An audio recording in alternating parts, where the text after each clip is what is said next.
Convalescence Agonies is the sophomore full-length album from Weeping SORES, a New York-based avant-garde death doom metal duo. And I guess I would kind of add in just a little bit of progressive metal in there just because of how much it covers and the new influences that kind of show up on this record. Most of that is pretty subtle, but if you're familiar with the band, they were kind of touted as something Peaceful 3 oriented or influenced on their first record, but it was really Doug Moore reaching out beyond his kind of vocal directive position in Piran and doing something different where he was the guitarist and the vocalist. It was actually really well done. They really honed in on a sound on their EP, and their first full length really went for it in terms of elaborating upon that voice. And if you're a fan of early My Dying Bride, go back to that record. It's got its own voice. It's very different, and I think they did a good job with that, but it was kind of a destination for that original intent.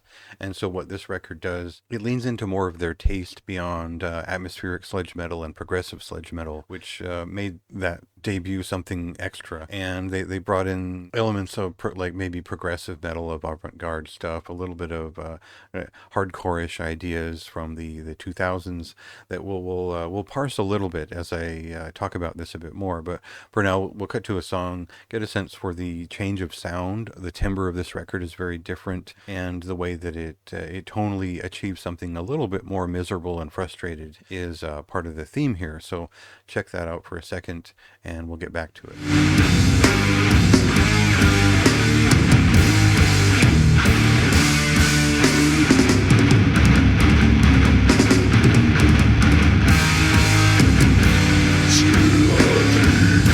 So I tried to make a point that avant-garde death doom has always been a thing. Death doom started out weird in most respects. It was very much influenced by like Celtic Frost and stuff like that. So you'll find that the avant-garde side of it was always there in bands like Forgotten Silence and whatnot.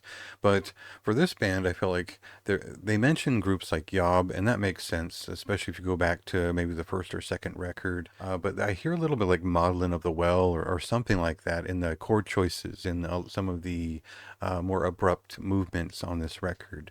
But overall, this record for me was more about where they find the groove and where the vocals stand out and the emotional experience of it. It's kind of a trauma dumping record, but also one that builds itself up. It finds a little bit more purpose and acceptance of its state of mind through the work itself. And so that's both suggestion of the artist, but also the feeling of the record as you sit down with the lyrics and sort of parse what they're talking about in this very strong poetic way. The lyrics are very well considered.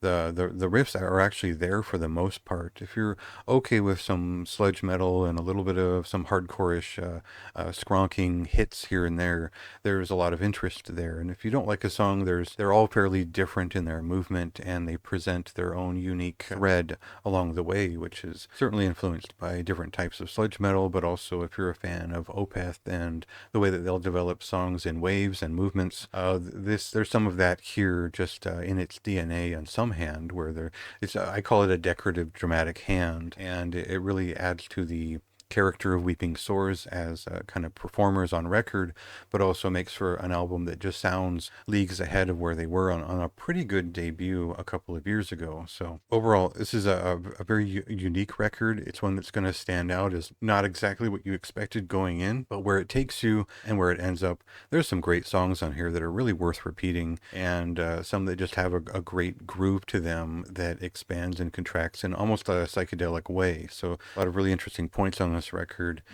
Check it out for yourself. For me, that's a high recommendation. I do think it's one of the more interesting records of May. That's why I'm talking about it, and worth sitting down with those details with this one. For me, I definitely had to be patient because I didn't like it at all the first time I heard it, and I ended up liking it quite a bit once I sat with it and gave it a chance and heard what it had to say. Give it some due time. Check it out for yourself. It released on May 30th, a couple of days ago, and go ahead and read my written review to get the gist of my thoughts.